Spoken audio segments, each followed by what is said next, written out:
আসসালামু আলাইকুম। আশা করি সকলেই ভালো আছেন। চাকরি প্রত্যাশী ভাই ও বোনেরা, আজকে আমরা নতুন একটা নিয়োগ সার্কুলার দেখব।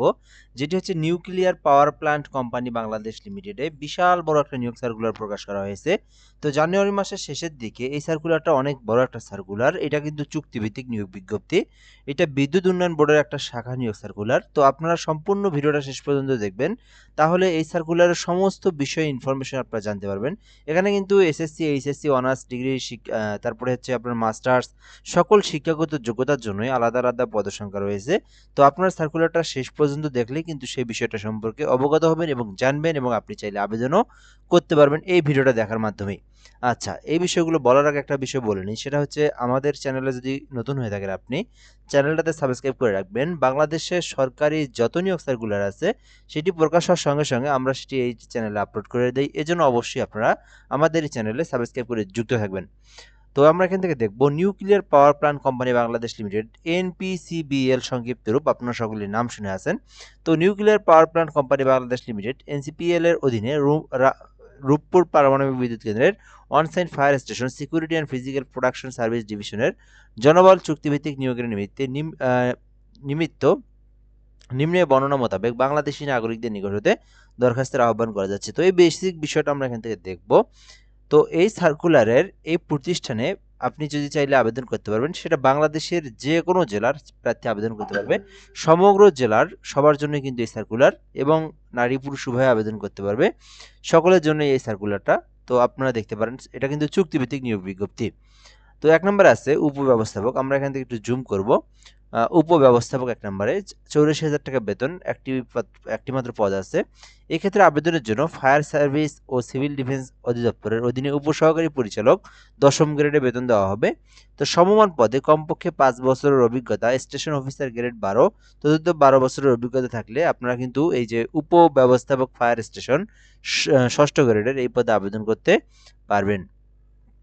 ২ নম্বরে আছে সহকারী ব্যবস্থাপক ফায়ার স্টেশন। তো নিচের যে পদগুলো সেগুলো কিন্তু নিচের দিকে আছে, অর্থাৎ মানে যেটা নিচের শ্রেণীর যে চাকরি স্তরগুলোর পদের সংখ্যাগুলো, ওগুলো নিচের দিকে আছে। আপনারা শেষ পর্যন্ত দেখবেন। উপরের দিকে এগুলো গ্রেড হচ্ছে আপনার ৮ম, ৭ম, ৬ষ্ঠ গ্রেডের। তো সহকারী ব্যবস্থাপক ফায়ার স্টেশন ৮ম গ্রেডের। তো এটাতেও একটি পদ ফাঁকা রয়েছে। তো এইটাতে আবেদন করতে ফায়ার সার্ভিস ও সিভিল ডিফেন্স অধিদপ্তরের অধীনে সিনিয়র স্টেশন অফিসার ১১ গ্রেডে বা সমমান পদে কমপক্ষে ৩ বছরের অভিজ্ঞতা সহ স্টেশন অফিসার ১২ গ্রেড, তদুর্ধ্ব ৮ বছরের অভিজ্ঞতা থাকলে আপনি আবেদন করতে পারবেন। অর্থাৎ সহকারী ব্যবস্থাপক পদে আবেদন করতে চাইলে ফায়ার সার্ভিস ও সিভিল ডিফেন্স থেকে যারা ১১ গ্রেডে চাকরি করছেন বা ১২ গ্রেডে, ৮ গ্রেডে, তো তারা কিন্তু ৮ বছরে যদি চাকরি করে থাকেন ১২ গ্রেডে, তারা কিন্তু আবেদন করতে পারবেন। আর যারা ১১ গ্রেডে চাকরি করছেন ৩ বছর, তারাও কিন্তু আবেদন করতে পারবেন। ৩ নম্বর আছে সিনিয়র ফায়ার অফিসার, একটি পদ ফাঁকা রয়েছে। ফায়ার সার্ভিস ও সিভিল ডিফেন্স অধিদপ্তরের অধীনে স্টেশন অফিসার ১২ গ্রেডে যারা চাকরি করছেন ৪ বছর মেয়াদী, তারা কিন্তু এটাতে আবেদন করতে পারবেন। এরপরে ৪ নম্বরে দেখব ফায়ার সুপারভাইজার, ৪টি পদ রয়েছে।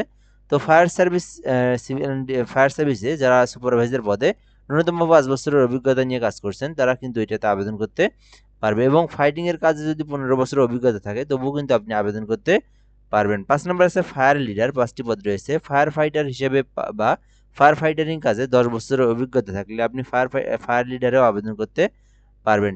৬ নম্বর আছে সিনিয়র ফায়ার ফাইটার। তো এটাতেও কিন্তু ১২টি পদ ফাঁকা রয়েছে, ২১,৬০০ টাকা বেতন। ফায়ার ফাইটার হিসেবে বা ফায়ার ফাইটিং এর কাজে ৫ বছরের অভিজ্ঞতা থাকলে আপনি আবেদন করতে পারবেন।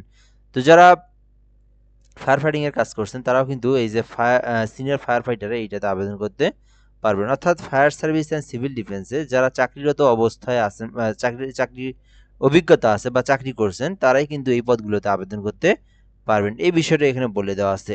এরপর যদি আমরা এখান থেকে দেখি, এটা হচ্ছে অভিজ্ঞতা। তারপরে এখানে কিন্তু আবার শিক্ষাগত যোগ্যতাও রয়েছে। তো আপনি যদি আবেদন করতে চান, শিক্ষাগত যোগ্যতাও এখান থেকে দেখবেন। সরকার অনুমোদিত যে কোনো শিক্ষা প্রতিষ্ঠান হইতে ন্যূনতম স্নাতক ডিগ্রি থাকলে আপনি আবেদন করতে পারবেন। অর্থাৎ অনার্স পাস অথবা ডিগ্রি পাস করে থাকলে আপনি আবেদন করতে পারবেন। তো এখানে জিপিএর একটা বিষয় আছে। তো আপনাদের পরীক্ষার যে রেজাল্ট যেটা সেটা কিন্তু মিনিমাম যেটা 5 পয়েন্টের মধ্যে পরীক্ষা, যেমন হচ্ছে এসএসসি, এইচএসসি, এটাতে কিন্তু 3 পয়েন্টের উপরে আপনার রেজাল্টটা থাকতে হবে, এবং যেটা অনার্সে 4 পয়েন্টের মধ্যে সেটাতে কিন্তু 2.50 এর উপরে আপনার রেজাল্টটা থাকলে আবেদন করতে পারবেন। এটা হচ্ছে আপনার এডুকেশনাল কোয়ালিফিকেশন। অপরটি এগুলো হচ্ছে অভিজ্ঞতা থাকতে হবে, আবার আপনার শিক্ষাগত যোগ্যতাও থাকতে হবে। নিচের যে দুইটা, এটার জন্য কিন্তু আপনাকে সেম এডুকেশনাল কোয়ালিফিকেশন, এটার জন্য এইচএসসি পাশে আপনারা আবেদন করতে পারবেন। এটা হচ্ছে আপনার ফায়ার লিডার বা ফায়ার সুপারভাইজার, এটাতে আপনারা শুধু এইচএসসি পাশে আবেদন করতে পারবেন। এটাতেও কিন্তু আপনারা যারা এইচএসসি পাস এবং অভিজ্ঞতা আছে আপনারা এটাতেও আবেদন করতে পারবেন। নিচের যেটা আছে সেটা কিন্তু শুধুমাত্র এখান থেকে এসএসসি পাশে আপনারা আবেদন করতে পারবেন। এখানে আপনার মানে আপনার 2.50 পেয়ে থাকলে আপনারা আবেদন করতে পারবেন।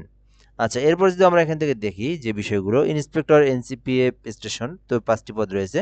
তো এটাতে আবেদন করতে ন্যূনতম অভিজ্ঞতা লাগবে 4 বছরের, এবং 10ম গ্রেডে চাকরি করলে আপনারা আবেদন করতে পারবেন এটাতেও। তো এরপরে ভেহিক্যাল ইন্সপেক্টর একটি পদ রয়েছে। সো এটাতেও আপনারা চাইলে আবেদন করতে পারেন। এটাতে আবেদন করতে কিন্তু আপনাকে, এগুলো কিন্তু এখানে 1 থেকে 5 নম্বর পর্যন্ত সবগুলো এইচএসসি পাশে আবেদন করতে পারবেন। শুধুমাত্র সিকিউরিটি অ্যাটেন্ডেন্টে এসএসসি পাশে আবেদন করতে পারবেন। এখানে কিন্তু অনেকগুলো পদ রয়েছে সিকিউরিটি অ্যাটেন্ডেন্টে। তো এটাতে আপনার এসএসসি পাশেই কিন্তু সশস্ত্র বাহিনীর বা পুলিশ বা যেকোনো আইন শৃঙ্খলা রক্ষাকারী বাহিনীতে যদি 12 বছরের অভিজ্ঞতা থাকে এটাতে আবেদন করতে পারবেন। জুনিয়র সিকিউরিটিতে কিন্তু আবেদন করতে পারেন, এটাতে অভিজ্ঞতা লাগবে। এগুলো কিন্তু বেসিক্যালি অভিজ্ঞতা, আর এসএসসি এইচএসসি পাশে আপনারা আবেদন করতে পারবেন। তো এই হলো বিষয়, যারা আবেদন করতে ইচ্ছুক আপনারা এই যে npcblteletalk.com.bd এই ওয়েবসাইট থেকে আপনারা আবেদন করতে পারবেন। মোটামুটি অনেক বড় একটা সার্কুলার, তো যারা আবেদন করতে ইচ্ছুক দ্রুত সময়ের মধ্যেই এই সার্কুলার আবেদন করবেন। এটাতে কিন্তু আবেদনের সময়সীমা যেটা সেটা কিন্তু আমরা এখান থেকে সময়টা দেখব কত তারিখ পর্যন্ত আবেদন করা যাবে। এটা কিন্তু 22 জানুয়ারি 2026 তারিখ থেকে শুরু হয়েছে, যেটা কিন্তু 10 ফেব্রুয়ারি তারিখ পর্যন্ত আবেদন করা যাবে, অর্থাৎ ফেব্রুয়ারির 10 তারিখ পর্যন্ত আপনারা আবেদন করতে পারবেন এই সার্কুলারে। তো এটা আপনারা npcblteletalk.com.bd ওয়েবসাইট থেকে আপনারা আবেদন করতে পারবেন। আশা করি আপনারা বুঝতে পেরেছেন। এর পরবর্তীতে ভিডিওতে আবেদনের প্রসেস সম্পর্কে দেখাবো।